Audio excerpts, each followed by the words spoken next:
புதிய தலைமைச் செயலக கட்டிட முறைகேடு வழக்கில் அரசு மேல்முறையீட்டு வழக்கில் உத்தரவானது பிறப்பிக்கப்பட்டிருக்கிறது. அது குறித்தான அண்மை செய்தியை பார்த்து வருகிறோம். வாபஸ் பெறுவதை எதிர்த்து ஏடிஎம்கே எக்ஸ்-எம்பி ஜெயவர்தன் தாக்கல் செய்த வழக்கில் உத்தரவானது பிறப்பிக்கப்பட்டிருக்கிறது. அது குறித்தான அண்மை செய்தியை பார்த்து வருகிறோம். இது குறித்த கூடுதல் விவரங்களோடு இணைகிறார் எமது செய்தியாளர் மதியழகன். வணக்கம். இந்த வழக்கு குறித்தான விவரங்கள்.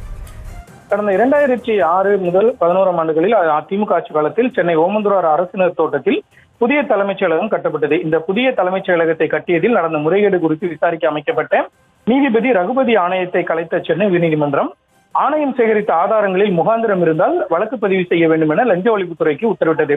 அதன் அடிப்படையில் முந்தைய அதிமுக அரசு விசாரணை நடத்த உத்தரவு பிறப்பித்தது.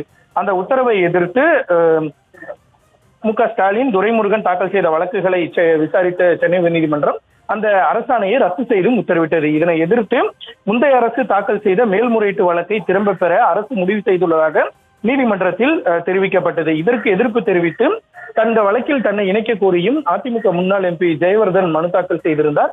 இந்த வழக்குகளை நீதிபதிகள் ஆர். சுரேஷ்குமார், கே. குமரேஷ் பாபு அமர்வில் விசாரித்து இந்த வழக்கில் இன்றைய தினம் தீர்ப்பு வழங்கியிருக்கிறது.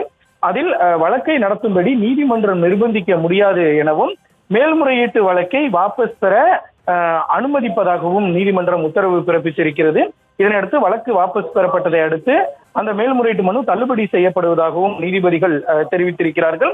வழக்கு வாபஸ் பெறப்பட்டுள்ளதால் இடையீட்டு மனுதாரர் மனு மீது, அதாவது ஜெயவர்தனின் மனு மீது எந்த உத்தரவும் பிறப்பிக்க தேவையில்லை என்று கூறி அவர் தாக்கல் செய்த மனுவானது முடித்து வைக்கப்பட்டிருக்கிறது.